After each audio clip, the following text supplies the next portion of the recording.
Hello and welcome back to SirKentSaid.com. So, people who know me personally know how I am about my animation. And they also know that I can be my own worst enemy when it comes to enjoying animation that comes out today. Because I still expect them to be as good as the original Ghost in the Shell. Or as good as Akira. Yes, I am asking a lot. And I am my own worst enemy when I get all disappointed in animation that's out right now.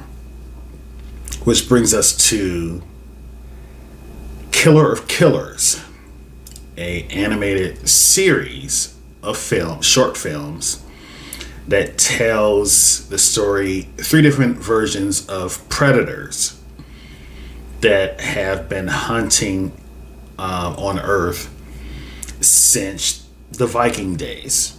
They've been around that long. Apparently, humans are just apex predators that they cannot get enough of. The director of this series is the same guy that directed the Prey movie that also showed on Hulu. And apparently they have locked him into a deal because he knows what he's doing. Because not only had he directed this, but he's directing the next 2 projects concerning the Predatorverse going forward.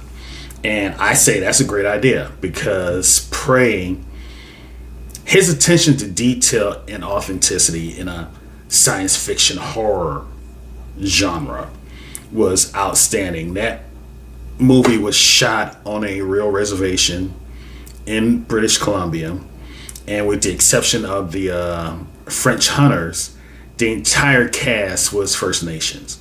He wanted it to be that way, and it worked beautifully. This film would have cost a country's worth to produce in live action. So I completely understand why they went with the animated format. And I think it freed them up to do things that maybe would have been difficult, if not impossible, in a live action version. And making three different stories come together at the end the way he did in this also would have been pretty fucking hard. But there are 3 different stories that lead to a closing. One from the end or the viewpoint of a Viking queen. The second from he was a ninja in feudal Japan. And the third from a World War II pilot. And those all come together in the end that I'm not going to spoil it. But they do introduce a pattern of the yaktjoy that we hadn't seen before. So that was fascinating to see. The animation was different, not in a bad way. I wasn't in love with it, but it was different, and it definitely enhanced the kills in this movie because they came up with some innovative fucking ways, even for the yaktjoy, to kill people, and that shit was glorious. So, all in all, I am going to recommend this because this Predatorverse looks like it's coming together very well under this director.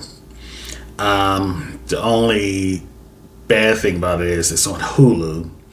So if you have Disney now, you can add the Hulu channel to it. You know, if you're a fan of Murders in the Building, which I think is on Hulu too, you probably already have it. So yeah, there you go. I'm going to give, despite the animation, I am going to give this, because it's so well done. The story is told, and they do it in such a short fashion, is impressive. I'm going to give it an 8 out of 10 with a recommendation. So yeah, those are my thoughts on Killer Killers, and I'll see you on the other side.